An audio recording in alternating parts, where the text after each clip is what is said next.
Tâche antérieure. Pour ceux qui ont déjà eu à affronter les graphes, savent de quoi nous parlons. Tâche antérieure, qu'est-ce que ça veut dire? C'est la tâche qu'on doit effectuer avant la tâche en cours. Vous comprenez? Un exemple. Alors, citons trois éléments, hein. Supposons que votre projet, c'est de construire une maison. D'accord? Alors, on va citer trois éléments. La main-d'œuvre, l'achat du matériel et la fondation.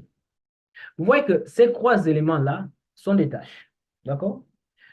Mais il y a des tâches qui sont prioritaires avant d'autres tâches. Il y a des tâches qu'on doit établir avant une autre tâche. C'est pourquoi on dit la tâche antérieure est une tâche que l'on doit effectuer avant la tâche en cours. Revenons à notre exemple. La main-d'œuvre, l'achat du matériel et la fondation. Mais pour qu'on puisse faire la fondation, il faut d'abord effectuer l'achat du matériel. Si vous n'avez pas le matériel, comment allez-vous faire la fondation? Donc, vous comprenez que pour faire la fondation, on a besoin du matériel. Donc, l'achat du matériel est la tâche antérieure à la tâche qu'on appelle la fondation. Comprenez? Donc, c'est cela. Tâche immédiatement antérieure.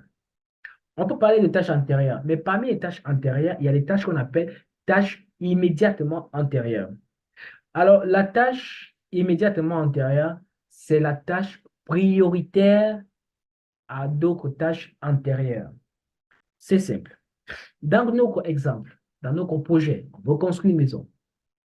Supposons qu'on ajoute le fait qu'on veut élever les murs, donc l'élévation des murs. Nous avons l'élévation des murs, nous avons la main-d'œuvre, nous avons euh, l'achat du matériel, nous avons la fondation. On a quatre éléments, on a quatre tâches. On veut élever les murs. La main-d'œuvre, l'achat du matériel, la fondation, ce sont des tâches antérieures à la tâche qu'on appelle élévation des murs.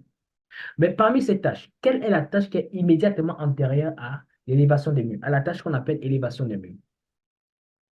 C'est forcément la fondation. Comprenez? En fait, c'est la tâche qui est directement rattachée avant la tâche en cours. C'est-à-dire c'est cette tâche qu'on doit effectuer à tout prix avant de faire la tâche en cours. Donc, même si avec des chiffres, on peut le faire, hein. Vous avez 1, 2, 3, 4. Alors, 3, 2, 1 sont des tâches antérieures au chiffre 4. Vous comprenez? Mais quel est le chiffre qui est immédiatement antérieur au chiffre 4? C'est le chiffre 3. Vous comprenez? Donc, c'est dans ce sens. Tout comme le chiffre 7 est directement le chiffre antérieur au chiffre 8. Et pourtant, le chiffre 6 est antérieur au chiffre 8. Mais quelle est la tâche qui est directement antérieure au chiffre 8? C'est le chiffre 7. Bien.